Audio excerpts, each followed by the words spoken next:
بسم الله الرحمن الرحيم. Assalamu alaikum wa rahmatullah. Welcome to day 2 of Qur'an Recitation Mastery. In this video, we'll be talking about Makhaarij-Ul-Huroof, and this is just the part 1. In the last lesson, which is the day 1 lesson, I said that we have 28 letters in the Arabic alphabet, and you are expected to memorize those letters and be able to recognize them before you proceed to watch this video. The letters are Alif, Ba, Ta, Tha, Jim, Ha, Kha, Dal, Zal, Ra, Zay, Sin, Shin, Sad, Bad, Ta, Va, Ain, Ghain, Fa, Qaf, Kaf, Lam, Mim, Noon, Ha, Waw, and Ya. Makhraj. What is Makhraj? Makhraj means point of articulation. And then the plural of Makhraj is Makharij, which of course should mean points of articulation. Now we have Makhaarij-Ul-Huroof. Makhaarij-Ul-Huroof means points of articulations of letters. That is where the letters are originated from. And then if you are able to master this Makhaarij-Ul-Huroof and be able to pronounce Arabic letters very well, then your recitation is already 50% fluent. And also this makharij, when you pronounce letters very well with makharij, it will make the letters distinguishable. That is, when you pronounce of and kaf, when you're able to differentiate their pronunciation, then you're good to go. The areas of makharij. There are 5 areas of makharij, and the first one is al-jawf, which means oral cavity. The second one we have al-halq, which means the throat. The third one we have al-lisan, which means the tongue. Then the fourth one we have al-khayshum, which means the nasal cavity. Then we have al-shafatan, which is the lips. Now let's pick the first 6 letters of Arabic and master their pronunciation before we move on to other ones, and that will be in subsequent videos, inshallah. So Alif and Amza. Alif and Amza are often mistaken for each other. So what is the difference of Alif and Amza? What is the differences between them? For Alif, Alif is a long vowel, but it would become a consonant when Amza is added to it.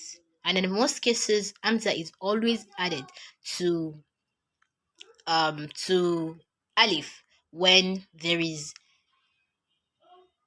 the application of a movement mark, okay? And then Amza is a consonant. So that means when a movement mark is added to an Alif, it becomes a Hamza. And then we've already said that Hamza is a consonant. So therefore, Alif would be consonant in that aspect. In the aspects whereby you add Hamza to the Alif, you would consider it as consonant. But normally, when Alif is written separately without anything on it, it is regarded as a long vowel. Alif is pronounced from the oral cavity as A, Alif, A, while Hamza is pronounced from the throat, as in A, A, A. So, and then oral cavity means al-jawf, while the throat means al-halq. So we have alif, hamza, alif, hamza, alif, hamza,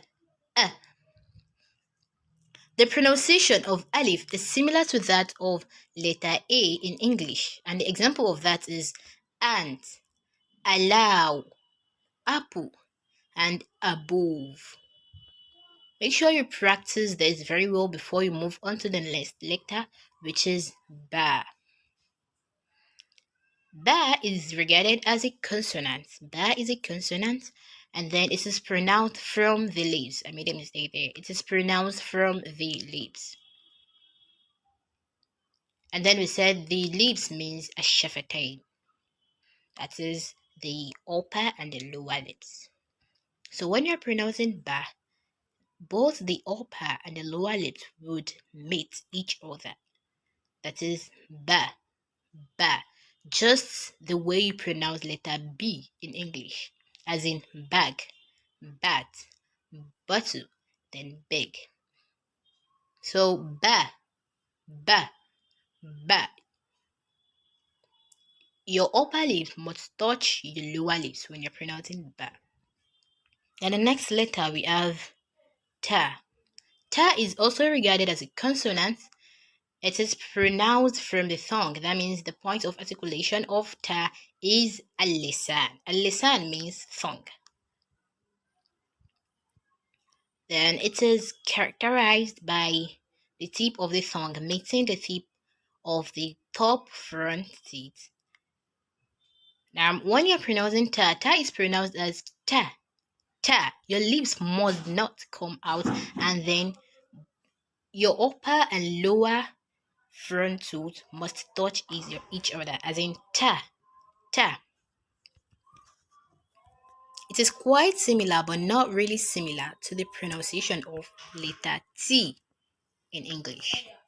Letter Th. Th is a consonant. It is pronounced from the tongue. That is, the point of articulation of Th is al-lisan. And then al-lisan means tongue. So when you're pronouncing letter Th, your tongue would come out between your teeth, and then you would exhale air. The most important aspect of this is that your tongue must come out between your teeth. So take note of that very well. When you're not pronouncing your tha very well, then probably you're not pushing out your tongue that well. So tha is pronounced as tha, tha, tha. Your tongue must be out. Tha, tha, tha. And the next letter we have jim. Jim is a consonant letter. It is also pronounced from the tongue. That is, the point of articulation is a lisan. When you're pronouncing letter G, your tongue would be in contact with the roof of your mouth, with the front tooth touching each other.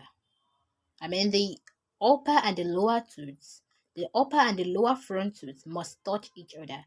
And then your tongue would be touching the roof of your mouth, as in Jim, Jim, Jim. And the pronunciation of this Jim is similar to the pronunciation of the first letter in the following English words. We have Jim, Jeep, James, Joy, and then Job. Jim as in Jeep, Jim. And the next letter we have Ha. Ha. Ha is a consonant letter. It is pronounced from the throat, which means al-halq. And then when you're pronouncing your letter Ha, there will be the release of A.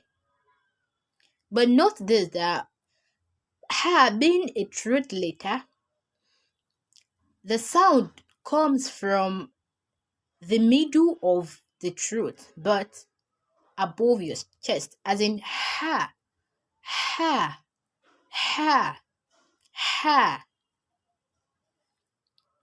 Then we have kha. Kha is also a consonant letter.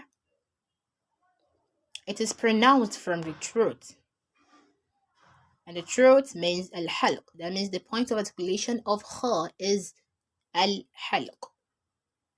When you're pronouncing your kha, the sound would come from the middle of your throat, but above your chest.